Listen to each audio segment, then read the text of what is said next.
les bébés crient quand ils viennent au monde. Mais il y en a qui ne s'entendent pas crier. Ils ont pourtant l'air comme les autres, ces petits au sourire craquant. Les parents se réjouissent de les entendre gazouiller. Mais au fil des semaines, un doute s'installe. Les parents inquiets consultent des spécialistes et doivent se rendre à l'évidence. Leur enfant est sourd.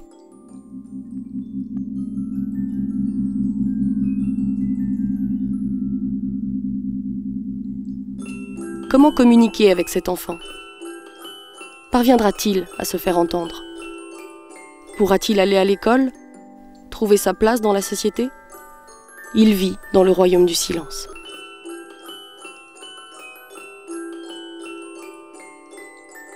Amanda de Fribourg, Michael de Sion et Célina de Genève communiquent aisément avec leur entourage. Un long chemin parcouru par ces trois jeunes sourds de naissance. Depuis tout petit, ils comprennent leur entourage en lisant sur les lèvres. Mais cette lecture labiale a des limites. Par exemple, comment différencier les mots jambon, chapeau et chameau, qui sont presque impossibles à distinguer si aucun son n'est entendu. Le langage parlé complété, le LPC, permet de rendre cette différence visible. Cette technique, née aux États-Unis, voici maintenant 40 ans, introduite en Europe depuis les années 80, facilite l'apprentissage de la langue orale d'un enfant sourd. Tu vas à la piscine, l'après-midi. On a appris la surdité de ma fille quand elle avait 10 mois. Et quelque part, je me suis dit, ok, c'est un petit problème, on va le résoudre. Je n'ai peut-être pas réalisé toute l'ampleur du problème qui m'attendait. C'est pour ça aussi que j'ai continué à traiter Amanda comme n'importe quel autre enfant. Je lui ai parlé, j'ai vécu tout à fait normalement avec elle, grâce à cette idée peut-être un petit peu farfelue, que je ne me suis pas rendu compte dès le départ ce que ça impliquait. On s'est beaucoup informé sur les différentes manières et qui avait à pouvoir l'éduquer, l'oralisme pur, la langue des signes, et on a appris l'existence du LPC. Au début, quand on a commencé avec le LPC, c'était très flagrant parce qu'Amanda ne lâchait plus le visage, elle était tout à fait accrochée à nos paroles, nos gestes. Ça permet d'avoir une compréhension à 100%. On voit tout de suite si de temps en temps on a les mains occupées, elle ne va pas tout à fait comprendre, malgré qu'elle a une très bonne lecture labiale. Je pense que la communication que j'ai avec Amanda est peut-être un petit peu plus structurée qu'avec un autre enfant entendant. C'est le 17 qu'on va chez Alexandra et le 24 chez Gaël. Mais alors, c'est la piscine. Alors, quand je rencontre des personnes pour la première fois et qui s'intéressent donc justement aux moyens de communication qui existent, je commence toujours par la langue des signes, parce que la langue des signes est justement une langue qui est beaucoup plus populaire, donc les gens ils savent ce que c'est en gros. Et puis après, je commence à leur dire qu'il y a aussi un autre moyen de communication, mais c'est plutôt un outil pour donc comprendre plus facilement. Et donc là, je leur parle du LPC. Et puis là, je leur dis d'abord, j'explique ce que ça veut dire, l'abréviation, je leur dis que c'est le langage parlé complété. Et puis que c'est pas une langue, contrairement à la langue des signes française, mais que c'est un moyen un outil. Je m'appelle Célina, j'ai 24 ans, puis je code pour montrer comment ça se passe, pour dire que c'est toujours en accompagnant la parole. Alors le LPC est donc une technique qui permet de voir par des clés que l'on fait avec les mains, ce qui n'est pas visible sur les lèvres dans la lecture labiale. C'est donc un complément à la lecture labiale. Lorsque ce fil est soumis à une tension de 12 volts, l'intensité du courant est de 5,3 ampères. De quelle matière ce fil est-il constitué? Le LPC rend la langue française visible. C'est-à-dire que le sourd, qui ne peut pas se servir de ses oreilles, va voir la langue finalement. Il va la décoder, il va avoir... La structure de la langue devient visible. Il aura vraiment un message cohérent de la langue française telle que nous, les entendants, on la pratique, et il pourra la décoder. Quand on a appris que Michael était sourd, Moi, mon plus gros souci, c'était le langage. Donc pour moi, c'était primordial que Michael puisse oraliser parce que ça me paraissait pas possible de pouvoir mener une vie normale sans pouvoir s'exprimer dans le monde des entendants. D'abord, Michael, il est dans une famille entendante, il a 3 frères et sœurs, et puis nous, on parle, on oralise tout le temps. Et moi, je pense qu'il faudrait privilégier l'implant dès le départ, si c'est faisable. Depuis quelques années, un nouvel outil, l'implant cochléaire, permet d'améliorer l'intégration des sourds dans le monde des entendants. Quand quelqu'un a une hanche abîmée, on peut lui mettre une hanche artificielle. On ne pouvait pas faire ça pour l'oreille jusqu'à maintenant. Maintenant, on peut. Alors, l'implant cochléaire est un processeur qui capte les sons, qui les transforme en impulsions électriques. Et ces impulsions électriques sont transmises à un faisceau d'électrodes qui sont dans l'oreille interne, mais qui la remplacent en quelque sorte, et qui envoient directement des stimulations électriques sur les fibres du nerf auditif. On creuse une petite logette pour mettre la partie réceptrice, puis ensuite il y a un fil avec les électrodes qui va venir dans l'oreille moyenne, traverser l'oreille moyenne, entrer dans l'oreille interne, à peu près par là, et puis s'enrouler jusqu'à l'extrémité de la cochlée. Donc en fait, tout ça ne sert plus à rien, et ce qui travaille après l'implant, c'est le nerf auditif qui va directement monter au cerveau. Si je n'ai pas l'implant, je parle trop fort. Si je suis piloté parce que c'est moi qui le fais là, je pense que ça peut beaucoup m'aider dans la vie, dans la communication avec les entendants. C'est plus facile parce que je peux aussi entendre ma voix et mieux progresser. Parfois, l'implant et la police entre tout agréable quand il y a beaucoup de bruit. C'est pas mal en oral, donc je lave l'implant pour avoir un échange.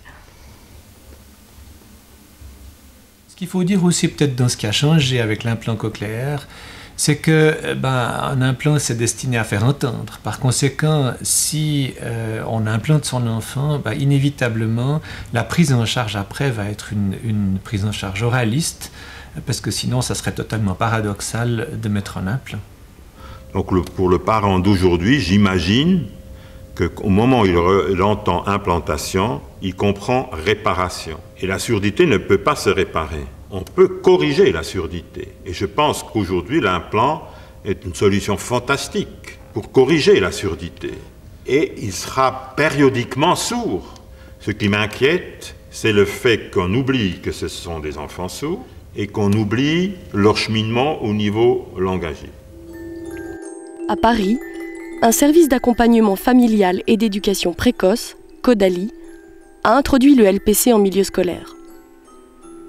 Sa directrice, Chantal Descourtieux, soutient l'implantation précoce des enfants sourds. Elle reste pourtant convaincue que le langage parlé complété garde toute son utilité dans une approche oraliste, même pour des jeunes implantés. Marceau, tu chantes joyeux anniversaire.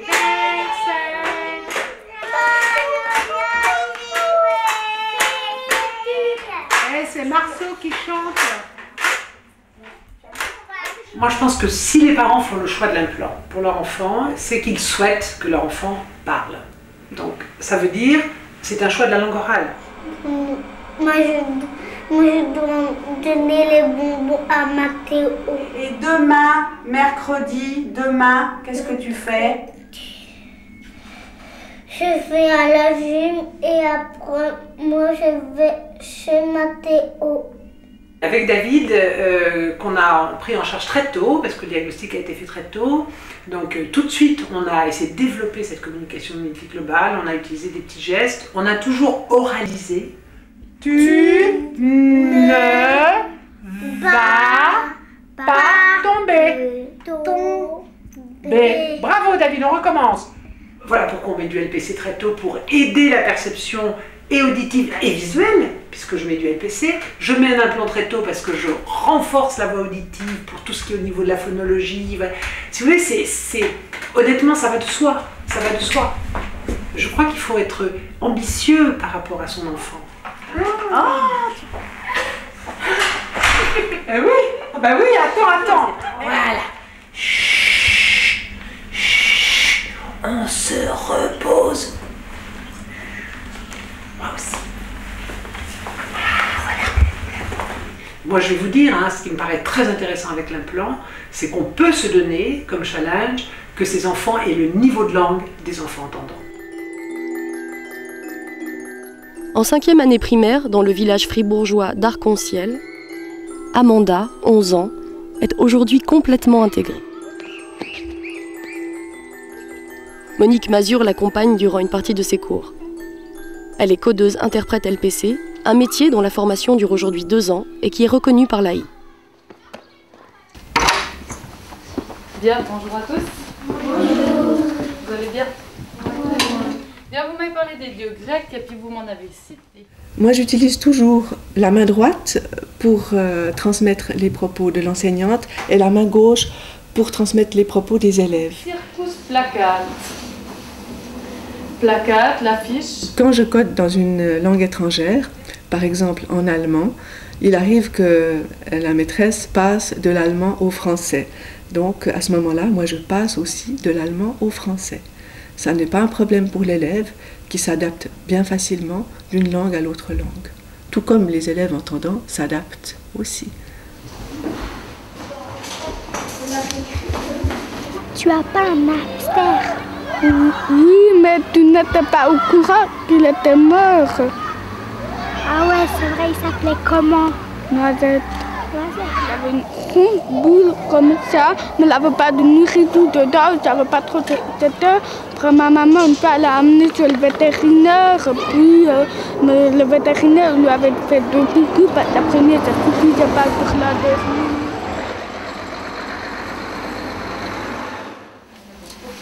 Alors,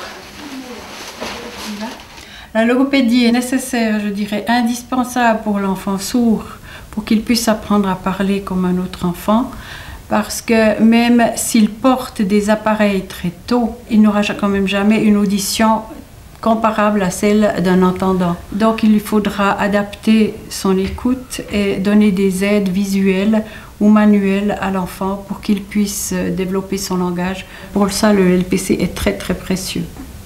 Si, so. Avec les petits, je l'utilise tout le temps, sauf quand je veux insister sur l'apprentissage de la parole en elle-même, c'est-à-dire l'articulation de la parole. Là, je n'utilise pas le LPC, mais la dynamique naturelle de la parole, qui est beaucoup plus proche de ce que doit faire le corps pour produire des sons et des phonèmes. C'est pour faire les syllabes comme on fait avec la peinture. Simplement là, on les sent mieux dans les mains. Fa, pouce. Fa. Très bien. Avant, ça faisait un peu chat. Et on voudrait ça. Alors, qu'est-ce qui change là? Regarde. Regarde. La bouche. Le S, ça fait comme ça. Ma souris, et puis le ch, ça fait tout rond. Voilà, exactement. Son langage est très riche du fait qu'elle a pu capter le langage de sa mère codé en entier, en intégralité. Elle a un langage très très riche. Il faut dire aussi qu'elle est très douée pour le langage.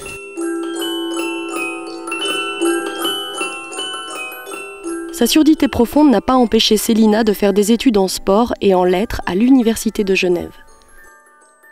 Un parcours hors du commun pour cette jeune femme de 24 ans, parlant couramment l'allemand et l'anglais. La première adolescence, c'est cette capacité de se décentrer. Principalement, moi je n'entends pas parler en fait. Enfin, je sais que je mets la voix parce que j'ai les vibrations qui résonnent en fait dans mon cœur, mais je ne sais pas si je parle juste. Donc là, c'est à force de parler avec mes parents. Alors quand je me trouve dans une société avec des entendants qui n'ont aucune idée de la surdité, je leur dis tout simplement que je suis sourde pour qu'ils sachent qu'il faut juste me regarder en face sans forcément parler trop fort parce que ça ne me servira à rien. Donc, mais bon, il y a aussi d'autres personnes qui pensent que je suis malentendante comme les personnes âgées. Alors que c'est pas du tout la même chose.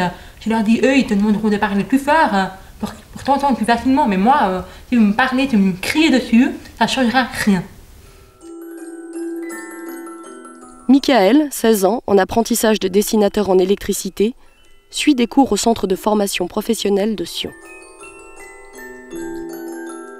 Voilà, problème numéro 8. Michael, s'il te plaît, tu viens au tableau. Ce qu'on va faire, P fois un diamètre, un carré. D'accord, ok. Et plus la repose. 0046, hein? Ouais. Il y a juste une petite... On m'avait averti de la présence d'un élève sourd dans ma classe. Je n'ai pas eu une préparation particulière. Je savais qu'il allait être justement accompagné. Je me posais beaucoup de questions et puis en fait très vite on s'est rendu compte que c'était tout à fait un enseignement qui est normal. Ça retarde en tout cas pas. Et puis en plus comme il est tellement doué que ça tire même en avant les autres. Je suis très fière de lui. Hein. Et puis maintenant il a trouvé une place d'apprentissage et son souhait serait d'être ingénieur et j'espère vivement qu'il puisse y arriver. L'avenir professionnel, pour moi, je pense que je peux progresser encore plus. Je vais être ingénieur en électricité. D'accord. Ah ouais, top. Bon. Bon, c'est bon. C'est bon. C'est bon. Michael, c'est quelqu'un qui a envie d'apprendre, qui a envie de réussir, de ne pas rester en arrière. Puis qui va aller bien loin, et puis je pense qu'il va aller très loin en étant comme il est maintenant. Pour moi, il n'y a aucune différence entre Michael ou un autre adolescent. La curiosité avec Xavier, parce qu'on essaie de discuter avec moi, on connaît le LPC, c'est un peu comme s'il entre dans mon monde.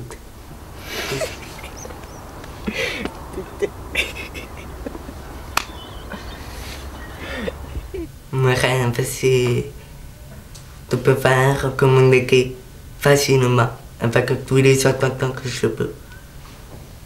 Les jours ne sont pas mieux.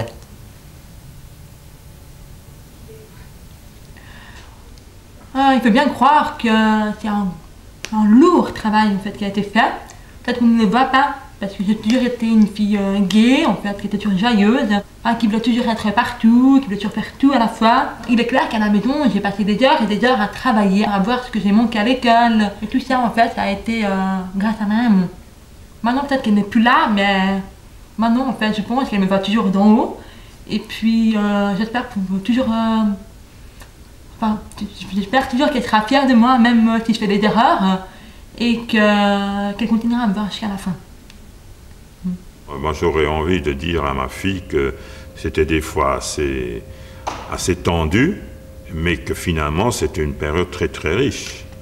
Surtout qu'en tant que papa, c'était du gâteau pendant une dizaine d'années. On était toujours sans sauveur, sans chéri, etc. Quelque chose que je pourrais peut-être pas dire aujourd'hui aussi facilement. Le plus difficile était peut-être carrément là où la société ordinaire devait se confronter avec cette fille extraordinaire qui était malheureusement sourde. Si c'était à refaire, moi je pense que je referais pareil. Je pense que je referais pareil parce qu'il me semble que le résultat est là pour montrer qu'on n'a pas si mal fait. Hein. Jeter des ponts entre le monde des sons et le monde du silence, cela ne va pas de soi. C'est pourquoi l'association suisse pour le langage parlé complété organise chaque année à Villars 2 week-ends destinés aux sourds et aux entendants pour apprendre les rudiments du LPC ou perfectionner la fluidité de leur pratique. Pour nous, c'était important que l'association du LPC, donc du langage parlé complété, accueillait les 3 milieux. Donc la famille, les personnes concernées eux-mêmes et les professionnels spécialisés et non spécialisés. Pour nous, c'était clair qu'il fallait que ça devienne aussi de nouveau quelque chose de très ouvert, parce qu'il n'y avait finalement pas d'autre lieu pour eux, surtout ceux qui étaient intégrés, que l'association. Alors ces week-ends, c'est très convivial, très familial. On se croirait être simplement dans une très grande famille. Il y a plus ou moins tout le monde qui connaît tout le monde. Il y a les enfants qui se réjouissent d'une fois à l'autre. On veut aller voir nos copains. Grâce à ça, c'est très très ludique. Et malgré tout, il y a quand même pour les enfants des petits cours d'une demi-heure à 3/4 d'heure par demi-journée. Donc les enfants, finalement, ils ne se rendent même pas compte qu'ils apprennent réellement le code, parce que c'est tout en jouant aussi avec les autres enfants que petit à petit, ils intègrent ça. Pour nous les parents, c'est un petit peu plus dur, surtout les débuts, on a un petit peu mal à la tête, mais tout de même, c'est un système qu'on apprend facilement en un week-end. Bien, le LPC, au début, on a l'impression que ça ne sert à rien. Donc il faut avoir eu des témoignages d'autres utilisateurs pour être convaincu que ça prend un peu de temps, mais que ça va marcher. Et les décisions que prennent les adultes ou les parents, à ce moment-là, sont décisives pour une personne sourde, pour son enfance, sa jeunesse, sa vie professionnelle et sa vie tout court. Ce qui est le plus important pour moi, c'est pouvoir redonner ce que j'ai reçu il y a 8 ans en arrière, 9 ans en arrière. C'est simplement cette énergie positive, la possibilité de pouvoir apprendre ce code et de pouvoir essentiellement transmettre aux autres parents. Vous avez un enfant sourd, mais ce n'est pas la fin du monde.